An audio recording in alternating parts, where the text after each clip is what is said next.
Tonight, Josh Rochelle and his coach break their silence on his controversial SANFL demotion. Also, a late winter flu spike, why illness is on the rise just a week before spring. South Australia's CFMEU boss given his marching orders as administrators seize control. A funding boost to help Food Bank cope with soaring demand from struggling SA families. And out but not gone, how the Power hopes to hold on to Dan Houston. Live from Adelaide, 7 News with Rosanna Mangiarelli and Will Goodings. Good evening. After one of the most controversial weeks in club history, the Adelaide Crows are tonight attempting to regroup in Sydney without dropped young gun Josh Rochelle. The 21-year-old today breaking his silence on his axing for failing to live up to team values. The captain and coach shedding new light on the selection call too that has the whole footy world talking. Matthew Nicks fronting the cameras for the second time in 3 days to address the outrage at dropping Josh Rochelle. That's why I'm here today, to talk to you about it and make sure that we do have some more clarity. That said, he wouldn't reveal exactly why the fan favourite had been axed. I'm there for Josh at this point in time, so the detail won't be going into. But breaking his silence at West Lakes, Rochelle seemed clear on the reasons behind his shock omission. One of our main values as a club is prioritising others, and it was something that I didn't do last week. Something his captain and the Crows leaders made no secret of when they sat the 21-year-old down this week to discuss his controversial pre-match comments and showdown celebration. Yeah, rolling up the opposition crowd and players unnecessarily is probably not going to benefit us to win the game, so that's where we were coming from. Yeah, obviously I'm disappointed with how last week turned out. I'm very remorseful for what happened. But his coach denies what happened is the reason behind the call. It's not an isolated incident. This is not one scenario. This is something we've worked on for a period of time now. While his teammates boarded a plane for Sydney, Josh Rochelle remained here at West Lakes for the SANFL captain's run without a chance to redeem himself at AFL level for 6 months. There's never a good time with these sort of decisions. And it's an interesting one. It's not really a decision in the end. When you're dealing with values, there's no decision to be made. Contracted until 2029, Rochelle insists his long-term future is still at West Lakes, despite liking a social media comment that suggested otherwise. It was an accident. I was actually on my own Instagram feed and a few people were liking good things and I wanted to like that, and I was actually the one underneath. So to put that all out there, it was an honest mistake. Josh Money, 7 News. There's been an alarming spike in the number of flu cases this winter, just when you'd least expect it. Lauren Rose joins us live. Lauren, cases have almost doubled since the start of winter. They have, Rosanna. You'd think those numbers would be going down as we head into spring, but we are in the midst of a late winter spike, exactly what experts had feared. There have been 1,652 cases of influenza recorded in the past week. We haven't seen numbers like that at all this season. Vaccination rates for the flu are the lowest they've been in years. Only a third of us rolling up our sleeves for a jab. Right now, 164 hospital beds are being taken up by people with the flu, one of the reasons why elective surgeries are cancelled again here at the Royal Adelaide. Some Category 2 and all Category 3 procedures have been scrapped. Will. Thank you for that, Lauren. A Mansfield Park man demanded money to buy sugar in the minutes before being struck and killed by a train at Largs North. CCTV captured his movements before he ran onto the tracks in front of an approaching train.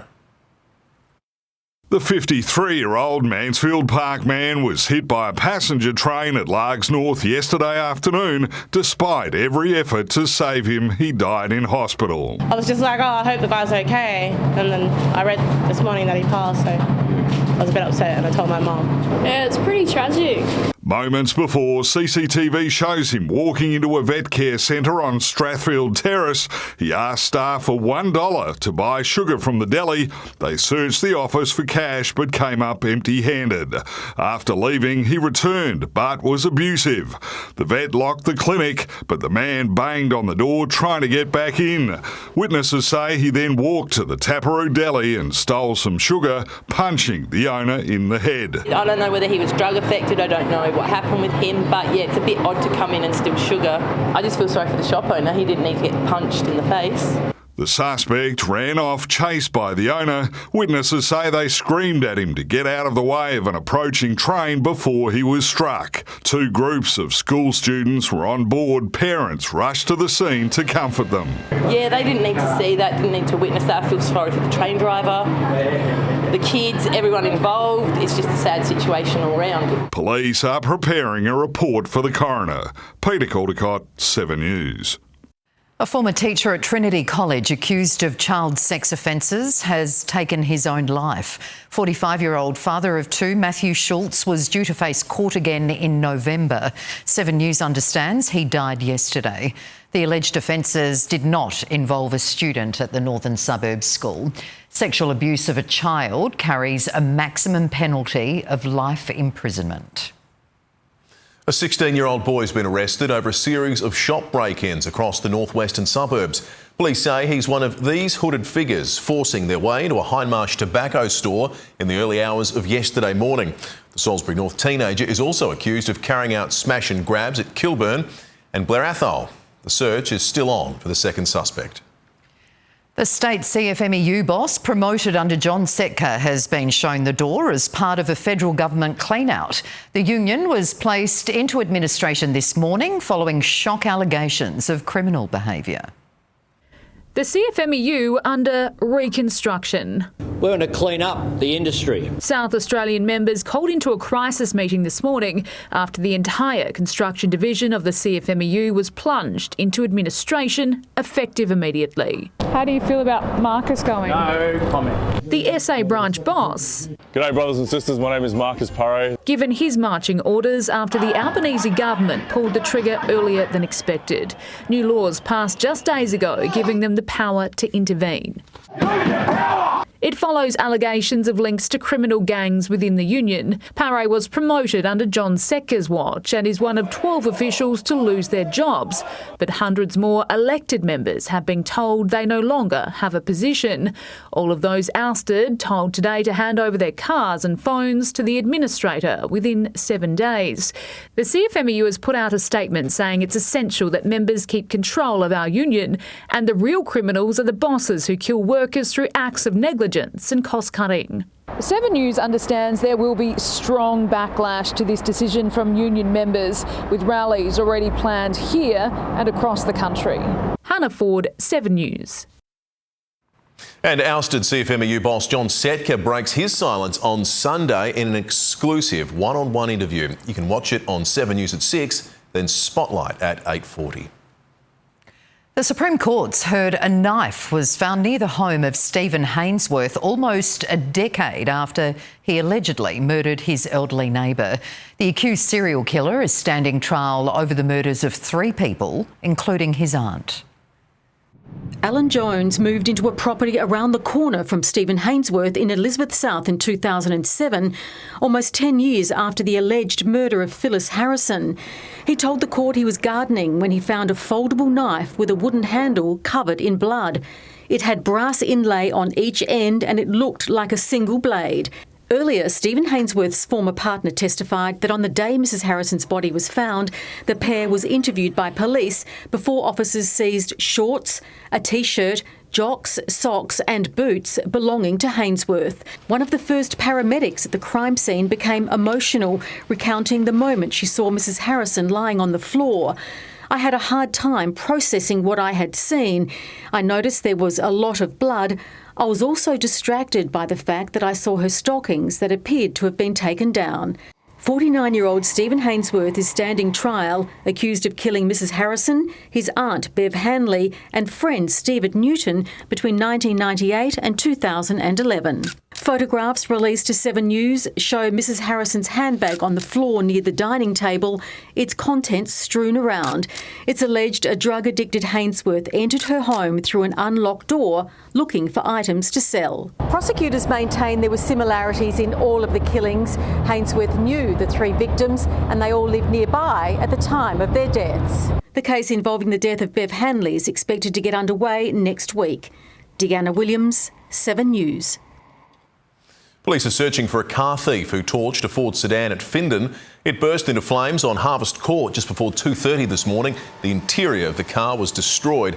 Police say it was stolen from a North Haven home earlier in the evening. Surging demand has prompted one of the state's biggest food relief charities to expand its operations as the cost of living crisis deepens. Food Bank says the number of families seeking its help has increased by more than a third. Jenny Porter's one of a growing number who are struggling to put food on the table. The food at Coles and Woolworths are getting so expensive. She says she wouldn't be able to buy meat like this from a traditional supermarket. If you're only on a pension, it's very, very hard to survive, really.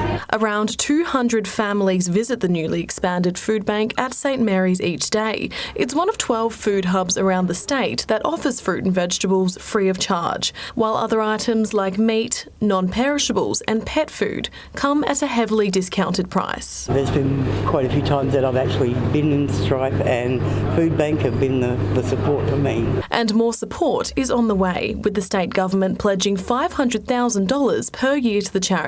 Part of the government money has allowed us to actually reduce the prices of the food, so that's assisting to meet the demand of people who are suffering because of cost of living. Food Bank set to open up a new hub in Port Lincoln in the next few weeks. Madison Stanley, 7 News. A magnitude 5 earthquake has rocked the Hunter region in New South Wales. It hit near Denman, northwest of Newcastle, around lunchtime, causing widespread damage, blackouts and forcing schools to evacuate. Looked at outside of my glass door and I can see my barbecue shaking. We kind of panicked at first and didn't really move. The tremors were so strong they were felt as far south as Western Sydney. Kamala Harris has officially accepted the Democratic nomination for the US presidency. On the final day of the party's convention, the Vice President savaged Donald Trump, framing the election as a fight between democracy and tyranny. Pitching to be the first ever woman elected as America's president. Kamala Harris catapulted here just 4 weeks ago. I accept your nomination to be President of the United States of America. The former prosecutor laying out her case. I believe everyone has a right to safety, to dignity, and to justice. Attacking her opponent point by point. He was found guilty of fraud by a jury of everyday Americans liable for committing sexual abuse. He sent an armed mob to the United States Capitol. And for her closing argument on Trump, she looked to the future, one where he returns to the White House. Consider the power he will have, especially after the United States Supreme Court just ruled that he would be immune from criminal prosecution. Imagine Donald Trump with no guardrails between democracy and tyranny. I know where I stand and I know where the United States belongs. With her husband, stepchildren, sister and nieces front row, she gave an insight into her family life too. After her parents separated, she was raised by a single mother.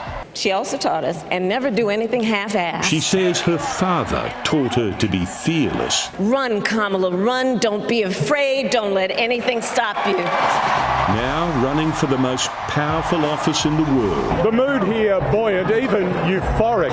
But who knows how the last 4 days have affected critical, undecided voters. Democrats will now be sweating on the next opinion polls. And that's the fight we are in right now, a fight for America's future. In Chicago, Tim Lester, 7 News.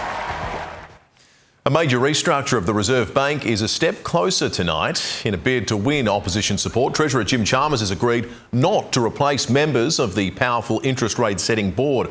The government will also retain the power to override RBA decisions. We are prepared to limit the Parliament's override powers to emergency situations, to rare instances. The coalition is considering the proposal. An Olympic medalist labelled a traitor for defecting to Great Britain says cycling in green and gold always felt strange to him. Matthew Richardson says his critics should appreciate the medals he won for Australia. After copping it for nearly a week, Matthew Richardson says this interview is no BS, no keyboard warriors, just the truth. The ones that matter are the ones that are supportive, and all the negative comments and hate that's been getting thrown around are from people that probably don't even know what sport I play. Labelled Judas, poorer form than Ray Gun, and slammed for accepting Aussie funding. These are people that sit behind their keyboards and do nothing other than just bash meaningless words into the computer. Born and raised in England till age 9, he says the dream to race for GB started the first time he rode for Australia in 2017. His favourite memory is winning Com Games gold in the London Velodrome. And I just think, what if I was English at that Commonwealth Games? Richardson, his parents and Britain's cycling chief kept the defection secret since January. Now he's urging Oz Cycling not to push for a 2-year ban from international racing. They wish me well and hope that, everything continued nicely. The former gymnast says critics should just appreciate the medals he won for Australia. As for claims he's switched for money, not love of mother country. This is my dream. This was what I wanted for so long, and I'm living it. And it's going to be pretty cool. Anything else that comes with it is a bonus. Matt Carmichael, 7 News. All right, let's check in with Soder and what's coming up in sport. Well, we know that Josh Rochelle will be running around Unley in the Sandford tomorrow. That game's right here on 7, which will be pretty remarkable. And coming up, more from the Crows skipper on why the forward was axed for the last game of the season. Now, we're going to hear from Ken Hinkley on Dan Houston's future at Alberton. And Jack Robinson in the box seat to add a maiden world title to his Olympic silver. All that and plenty more coming up shortly in sport. We'll catch you then. Thank you, Soda. Well, they're at it again, and authorities are warning South Aussies not to fall foul of the so-called bitumen bandits. That story's next. Also, the moment of impact as investigators examine why a light plane crashed. Meet Adelaide's Christmas pageant royal family officially crowned. And later, we hear from the hero security guard who saved a little Aussie girl. An urgent warning's been issued about a group of dodgy tradies who appear to have resurfaced. Known as the bitumen bandits, they've been doing the rounds in recent years, offering to do jobs cheaply with leftover bitumen. They're unlicensed and their so-called work often costs thousands to fix. They've reportedly reappeared in Port Adelaide, Kilburn and Para Hills West. Anyone contacted by them is asked to contact Consumer and Business Affairs. Security cameras have captured the moment a light plane crashed in a Western Sydney car park. The crash happened just metres from school children. Both the pilot and his student walked away with only minor injuries. A trio of Chinese nationals has been arrested for allegedly conspiring to collect and hide a group of illegal boat arrivals. The case is reigniting fiery political debate over border control. He's accused of planning to drive illegal asylum seekers from the remote Kimberley coast to Sydney. Instead, federal police drive him to court. Shui Son, one of 3 Chinese nationals, along with mother and daughter Xu Yan Hong and Zhong Feng Jian, from Truscott Air Base in the remote northwest. It's understood they plan to drive the 15 Chinese men right across the country to Sydney. All 3 granted bail today. There are serious penalties for these offences, including jail time. 10 years jail, a $300,000 fine, or both. The illegal arrivals landing in April, the 3rd group in 6 months, walking into Truscott Air Base, caught and sent to Nauru. There have been no reported arrivals since. Border Force's message: you will never settle in Australia. You have zero chance of success. The message from opposition leader Peter Dutton is a little different, trying to use the arrests to ignite yet another round of the border wars. People smugglers always take advantage of a weak Prime Minister. We saw it with Kevin Rudd, we saw it with Julia Gillard, we're now seeing it with Anthony Albanese. The Treasurer says the arrests prove the system is working. This is a message to the people smugglers, to the people who trade in human lives, that if you do the wrong thing, you'll get busted. Claiming the borders are secure. Mark Riley, 7 News. Tabcorp has been fined $4.6 million for repeated breaches of Victoria's gambling code. The industry watchdog found the company preyed on problem punters, encouraging customers who'd opted out to continue betting. It also found they failed to adequately train staff in responsible gambling. That conduct of bonus bets is a terrible, predatory abuse of power. What we know is that offer of free money cons people into believing it is risk-free. Really, they are evil. Tabcorp has until the end of next year to clean up its act to prevent further breaches. The royal family's officially been crowned for this year's Christmas pageant. King Andrew and Queen Karen, along with their princes Matt and Ravi, and princesses Taylor and Sophie, will lead the crowd in welcoming Father Christmas. It's wonderful to see those faces. It's the joy that we just love to see. There are just 71 sleeps to go till this year's pageant, if you can believe that. Yeah, I know you're counting down. The surge of rare heat today has resulted in what's likely to be the hottest winter temperature ever recorded in South Australia. Let's go live to Casey with the details in case that record could be broken again tomorrow. Rosanna, a little town in the far north called Oodnadatta, soared to 38.5 today. The forecast tomorrow, though, 39. Nowhere near as hot for Adelaide tomorrow, but warm and sunny enough for coastal areas like Brighton here that businesses are buoyed by the idea of extra weekend foot traffic, hopefully resulting in extra trade after what's been a long and slow winter. Relatively warm here today too. No temperature records broken in Adelaide, but up north, a whopping 9 August maximum records have been smashed for towns including Roxby Downs and Coober Pedy, and as you say, Oodnadatta hitting what's understood to be the state's hottest winter temperature ever. Meanwhile, very windy conditions in store next week. Those details soon. All right, thank you, Casey. He's the security guard who saved an Aussie girl's life, and now he considers her his little sister. That story's next. Also, marathon efforts to save a tangled humpback whale finally rewarded. A Brisbane mum scoops the entire $100 million Powerball jackpot. And later, new details on what sparked a Jetstar emergency on the tarmac. He put his life on the line without hesitation and saved Layla Johnson from a stabbing attack in London. The brave security guard says he now has a little sister and hopes to visit her in Australia. Abdullah is the security guard who was willing to sacrifice his own life. That was my duty as a human. Overcome with emotion, hearing Samantha and Layla Johnson's messages of support. He didn't hesitate. He's exactly who you want around in a time like that. I'm happy that I made a difference in her life. She's like my sister. 11-year-old Layla from Candlow in New South Wales was attacked at random during a stabbing spree in Leicester Square. Abdullah leapt into action, jumping on the knife-wielding man. I heard the screams of a girl or her mom. It was just over here at this position. The moment I saw it, I started running toward him. That horrific ordeal is still difficult to relive. I've never experienced anything like that in my life before, and we are not trained to be dealing with that situation. Like brother and sister, the pair's bond is unbreakable, and Abdullah hopes to visit Layla in the near future. I wish I will travel to Australia as well to see her one day, hopefully soon. Angelique Opie, 7 News. A juvenile humpback whale has been saved after a marathon 22-hour rescue mission to free it from fishing nets in Sydney Harbour. I feel really good, actually. Yeah. It's it was a great result after a lot of hard work that the team. Very good outcome, and the specialist team used purpose-built tools to free the 13-metre-long mammal.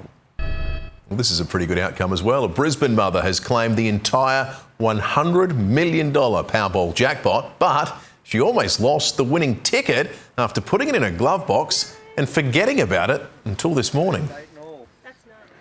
She scanned that ticket online and then the waterworks came. She said that she couldn't believe it, and she also said that she was too scared to perhaps even breathe because she didn't know if it was real. The winner says she's lived a modest life. Now she just wants to spoil her family.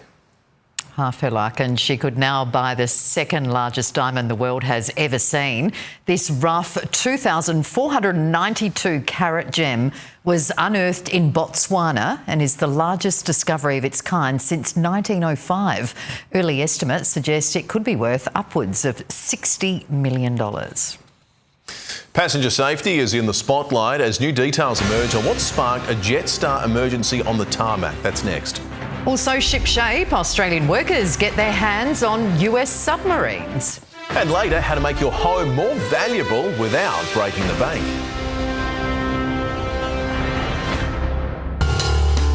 Tonight's edition of The Nightly is out now. Australia's only digital newspaper to drop nightly. Free to your device every weeknight. Spend your night wisely at thenightly.com.au. A Jetstar passenger has described the tense standoff which ended in a dramatic arrest at Melbourne Airport. Carl Kenneth says he had to jump out of the way as flight attendants and passengers tried to stop the man who ripped open an emergency door. And the flight attendant was like pulling him back, like literally, I would say like on her heels, like she was putting everything into it. The man remains in hospital and is yet to be charged. Maintenance is set to begin on the first US nuclear-powered submarine to be docked in Australia under the AUKUS partnership. Australian personnel have undergone special training to safely operate and maintain the subs. If you ever needed proof AUKUS is real, this is it. The USS Hawaii, an American nuclear-powered submarine at HMAS Stirling in Perth. Today marks a historic moment. The Virginia-class boat is here for maintenance, and for the first time, the United States is trusting someone else to do it. Our American counterparts have been absolutely amazing. We've learned a lot from them. After months embedded with US sailors, 30 of our Navy personnel will take the lead, carrying out routine care and repairs on what is the most sophisticated machine on the planet, a major milestone under the AUKUS Pact. As we progress towards operating our own nuclear-propelled submarines. A capability we won't get until the 2030s, when Australia buys 3 second-hand American Virginia subs, before building our own boats with the British in the early 2040s. And help preserve a safe, free and open Indo-Pacific. Compared to the Collins-class submarines, the Virginias are a quantum leap forward. They're able to stay submerged for months at a time, really only limited by crew endurance and the amount of food that can be brought on board. It is undeniably the apex predator of the ocean. A $370 billion national endeavour to stay ahead of adversaries. Underwater is one of those areas where we will maintain our advantage. Australia aiming to become only the 7th nation to operate nuclear-powered submarines. Rob Scott, 7 News. Well, let's take a look at your money now. And Aussie shares finished flat today. The ASX 200 closing 3 points lower. Among the market movers, Ingham's lost 78 cents, while Stockland added 17. The Aussie dollar's buying 67 US cents and 51 British pence. A Brazilian man has risked his life to rescue a child dangling from a balcony in Spain. When the 29-year-old painter heard screams outside the apartment where he was working, he leapt into action. Spotting the boy on the second-storey balcony railing, he swung himself over, inching along the narrow edge. Onlookers applauded as he guided the child to safety. Well, house staging is bigger than ever and can be one of the major costs of selling a home. We have the best tips from experts on how to make your home more valuable without breaking the bank. Don't miss that story just a little bit later in 7 News. Well, it's time for sport now, and Soda, the spotlight will be on Unley Oval tomorrow, not just because you're going to be there. No, well, it is Sandford Finals coming up next week, but what a little preview. We've got Sturt taking on the Crows, and the Crows will have Josh Rochelle, and there's no AFL in town this week, so get yourself in front of the box on 7 tomorrow if you can't get down to Unley. Now, also coming up, Crows skipper Jordan Dawson tells 7 News what went on when the leadership group sat down with Rochelle following that showdown. Power coach Ken Hinkley on where Dan Houston will be playing in 2025. And Aussie Jack Robinson's stellar form continues. Can he progress from Olympic silver to the top of the world? Hello again. Crows captain Jordan Dawson has revealed to 7 News what club leaders said in a meeting with ex-forward Josh Roselli. The skipper said it was made clear to Roselli the impact his behaviour had on the playing group.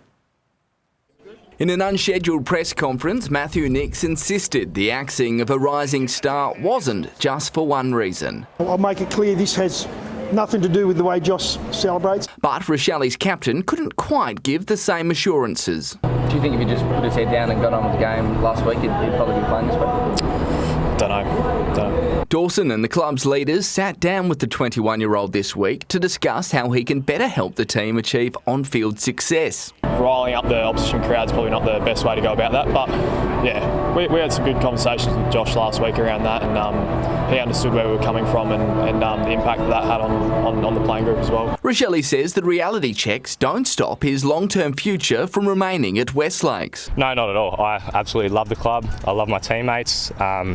And yeah, my future here is to beat the Adelaide Crows. And he wasn't the only Crow to lose his head around Showdown 56, Dawson's call for calm at three-quarter time, falling on deaf ears. As a group, we weren't able to compose ourselves and, play hard contested footy. We were worried about other things. You almost have to go through these sorts of games to understand if it happens in the future, we can refer back to the showdown and learn from it. Left out this week to return to Ireland, Matthew Nicks says talk Keane has walked out on the club is off the mark. I can guarantee that's not the case. And he's gone back for personal reasons, which we won't go into the detail of that, but we have our full support for Mark and his family, and he's gone back to be with his family. Josh Money, 7 News. And all eyes will be on Josh Roselli tomorrow in the Sandford when the Crows take on the Double Blues. The game is live and free right here on 7 from 2 p.m. Well, Power coach Ken Hinkley is confident that Dan Houston hasn't played his last game for the club despite the recent trade talk. Houston's season is officially done following an unsuccessful appeal against that 5-game ban. The Power's last-ditch effort to reduce Houston's ban fell short. Yeah, obviously it didn't go our way and very disappointed and, looking forward to getting around my teammates for the rest of the year. Port argued the initial contact wasn't high and that Houston's clean record should give him credit. Instead, his 5-game ban stands and season 2024 is done. But Hinkley is confident he'll be back. Mentioned plenty of times in the past what we think and we understand about Dan. He's been a very, very, very important part. He's our leadership player. He's got a 3-year contract with our footy club. He loves our footy club. I'm really comfortable that Dan will play more games for Port. His absence means Ryan Burton returns to the backline. Mitch Georgiadis is back along with Jed McEntee, while Todd Marshall wasn't considered for Sunday's Freo clash, with the club opting to give him an extra week off to recover from a head knock. We've taken the precaution through advice and through history that we give him an extra week, and I think that's really a smart thing to do, and Todd will absolutely be available for us after this week. And Hinkley didn't mince his words when asked about the racial taunts Willie Rioli has copped on social media. Pisses me right off, to be honest, that people are allowed to get away with that stuff. I think it's a blight on those people. Andrew Hayes, 7 News. Well, Aussie Jack Robinson can upgrade his Olympic silver to a maiden world surfing title. He clinched his spot in the Tour finals by reaching the quarters at Cloudbreak, while Molly Picklum also secured her place at the finals by reaching the semis in Fiji. Really looking forward to going back there and putting my best foot forward too, and just letting my surfing do the talking. The top 5 men and women will surf off for the title in California from September 6. And how's this for a claim to fame? Aussie Ben O'Connor is now a stage winner in all 3 of cycling's Grand Tours. He won stage 6 of the Tour of Spain and holds the leader's red jersey by a whopping 4 minutes and 51 seconds. Nicely done. And our one to watch this week is at Morfettville, race 1, number 5, the Golden Fist. Sounds like a great defender, the Golden Fist, just in time to save a goal. Now, of course, D's and the Pies are on 7 tonight. And don't forget, 2 o'clock tomorrow, Crows and the Double Blues. Awesome. Good weekend of footy. Thank you very much. Well, the spring selling season is upon us, and tonight we reveal how to supersize your sale price by as much as 20%. Our expert interior designer to the stars spills the secrets on how to stage your home on a budget and the traps to avoid. When spring blooms, real estate booms, and this year, staging is king. The staging was $7,000, and I believe that got us another extra $100,000 on the price of the property. Transforming this empty Shorncliffe house to a picture-perfect home, boosting the selling price by 15%. Kids go into a bedroom when it's been styled and go, Mum, this is my room, and it's because that's where the furniture's in there. It's set up as a room. Celebrity interior designer Kelly Richardson says staging is now essential. It's all about creating space, removing bulky furniture and personal photos and ornaments. Because we want people to visualise themselves in your house, not you in their house. Joel Pears is about to put his home on the market and has called on Kelly to help. They do this all the time, whereas, for me it's something like out of my depth. She says start by filling each room with the right-sized furniture. You would easily fit a double bed in here. Bedrooms make you more money. In the kitchen, clear the bench tops and appliances, while in the bathroom, declutter. Definitely take out floor mats, especially because what it does is it actually closes in the bathroom to make it smaller. If you can't vacate the property while it's on the market, remove all traces of children and pets for each open home. But you don't need to break the budget to have an impact. Candles, diffusers, throw cushions, some artwork and some throw pillows, and it looks amazing. Spending a little to make a lot. Samantha Heathwood, 7 News. Well, Adelaide Zoo's celebrity pandas Wong Wong and Funi are being farewelled with a 2-day party. That's next. Warm and sunny tomorrow, wet and windy on Sunday. I'll be back with your forecast live from Brighton.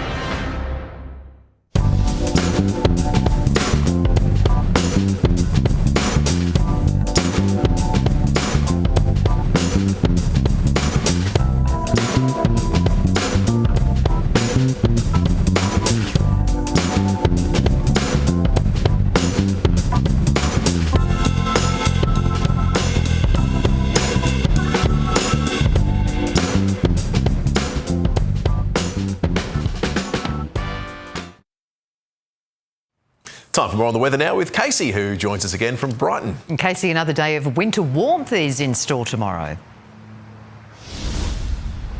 Sunny with temperatures in the mid-20s for Adelaide tomorrow. In the north, though, we could see more heat records tumble as it soars into the high 30s again. The top temperature in the city today was 25.2, still around 22 degrees now, and no surprise that temperatures statewide were unusually warm. Centres in the north up to 16 degrees above average. It's all thanks to fresh northerly winds driving warm air our way. Then a deep low to our south, an associated front will see winds strengthen over the weekend, especially Sunday. Interstate tomorrow, sunny and 26 for Brisbane, windy with a possible shower for Melbourne. Over in Perth, showers and chance for a storm. Back home, could see more August temperature records broken with the mercury soaring into the high 30s again, windy and 37 for Moomba. Dry skies apart from possible early morning showers about the southeast and showers developing about the Flinders and southern pastoral districts later in the day. A shower or two and 29 the top for Port Augusta. Sunny and 26 for Murray Bridge and a possible shower and 20 for Mount Gambier with strong winds for the lower southeast coast. For the city, down to 12, a top of 23 degrees with sunny skies during the day. Cloud to build later, though, with a slight chance of a shower at night. On local waters, norwesterly winds to 15 knots, turning north to nor'easterly, seas around a metre. Looking ahead, potential widespread damaging winds on Sunday across the state, especially in the south. For Adelaide, becoming windy with showers during the day, between 2 and 15 millimetres possible. Chance for a thunderstorm too. A shower or two clearing and 18 the top Monday. Winds picking up again Tuesday with a shower or two and a top of 23. And that pattern of possible showers and strong winds is likely to continue through next week. And before I go, let's take a look at tonight's ray of sunshine. After calling Adelaide home for 15 years, the time has come to say a giant goodbye and one last happy birthday to panda duo Wong Wong and Funi. But not before sending them off with one last hurrah at Adelaide Zoo this weekend, with the public invited to join them. Keepers are busy putting on the final touches for their celebration, which will double up as a birthday party. So this weekend, the Teddy Bears picnic is going to be really fun-filled. We've got lots of different enrichment. There's even a beautiful big birthday card. So if you'd like to come along, and you can write a nice message for our bears. We have loved these pandas. It will be sad to see them go, so hopefully we can get as many people to the zoo to celebrate as possible. Good on you, Casey. It's now time for the 6:57 news with Mark Humphreys. The Democratic National Convention took place in Chicago this week. And if you're a fan of hearing people say the words freedom, democracy and weird, this is the convention for you.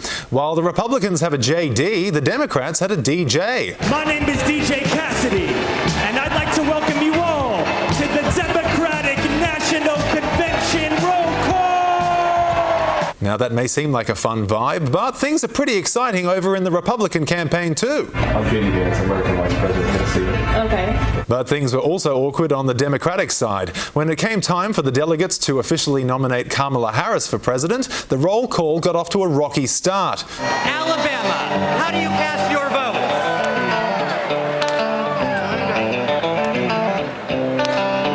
Alabama passes. If that's a pass, I'd hate to see what a fail looks like. Things really livened up though when they got to the state of Georgia. Rapper Little John there. I thought Little John was one of those stupid nicknames Donald Trump comes up with. Turns out it's just what the guy voluntarily calls himself. While attendees at the Republican convention in Wisconsin wore ear bandages, Democratic delegates from Wisconsin wore cheese hats. I'm assuming because Kamala Harris must have had a close call with a Jarlsberg. There has been a major incident on a Jetstar flight this week when a passenger, quote, ripped off the plane's emergency exit door. It's the first case of an airline story where the customer was the one doing the ripping off. The man then went so far as to climb onto the wing of the plane. But if you think that's bad, apparently he stood up when the seatbelt sign was still on. Personally, I'll stick to flying Alaska Airlines where the doors are ripped off mid-flight. A second man has been arrested for stealing limited edition Bluey coins created by the Australian Mint. I don't want to racially profile anyone, but if there's two of them, these Italian brothers have got to be suspects. Let's go. This latest development in the case comes after the arrest of a 47-year-old man, which feels both too old to have an interest in Bluey and yet too young to maintain an interest in coins.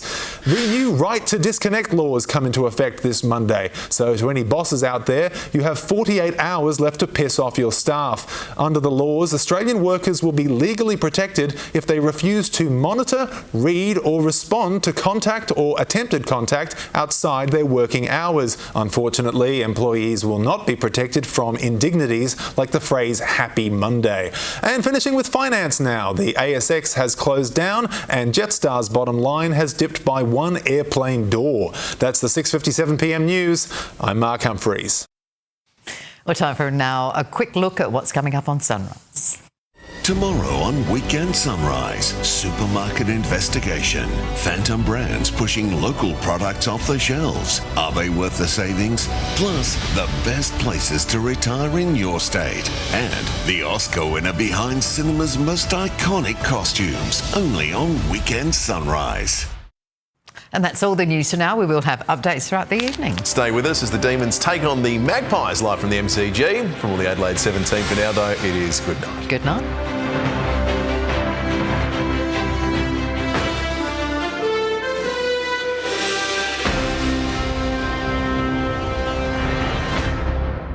The 7 News app will give you the news you want every minute of every day, including breaking news alerts. Download the 7 News app now.